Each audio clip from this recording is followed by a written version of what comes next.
Eu converso com Paulo Henrique Azevedo, professor de Gestão e Marketing do Esporte da Universidade de Brasília. Boa noite, professor. Boa noite. Muita festa, Brasil bem colocado nos Jogos, mas é bom lembrar que boa parte desses atletas que ganharam medalhas, eles não vieram de escolas, né? Não foram preparados nessas escolas.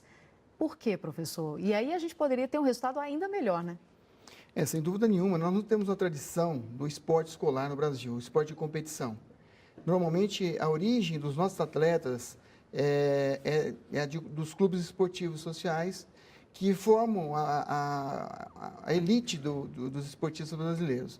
A escola, ela possui apenas uma educação física regular, né, que cumpre uma etapa importante na formação do cidadão, em que todos têm que participar com o mesmo direito, havendo, então, a necessidade de que nós tivéssemos uma outra parte onde aquelas pessoas potencialmente qualificadas pudessem, sim, fazer um treinamento visando competições esportivas.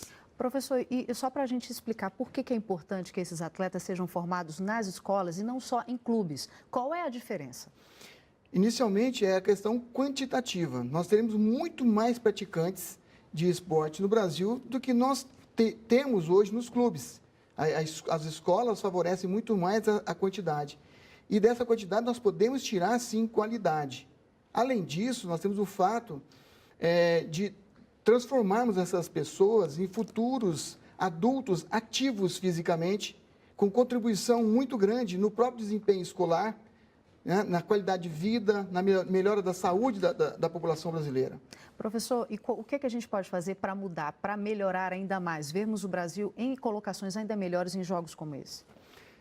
Nós temos que utilizar estratégias mais voltadas à presença do esporte dentro do ambiente escolar, de maneira que, ao longo do tempo, a gente prepare mais e mais pessoas a competirem, que isso se dissemine de uma maneira totalmente voltada para a competição, tá? Respeitando a individualidade de cada aluno, mas, ao mesmo tempo, preparando pessoas para que lá na frente, a partir de uma quantidade muito grande de pessoas praticantes do esporte, nós tenhamos atletas em condições de representar o Brasil e trazer para nós medalhas em competições esportivas. Essa realidade de formação de atletas mais em clubes do que em escolas, a gente vê aí, então, que alguém sai mais prejudicado, que é o aluno da escola pública.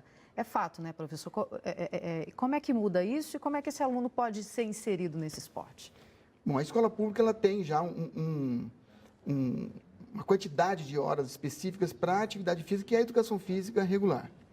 Nós temos aí, sim, algumas escolas que tradicionalmente desenvolvem a prática esportiva em nível de competição bem maior do que as outras, mas isso não é uma regra, nós não temos.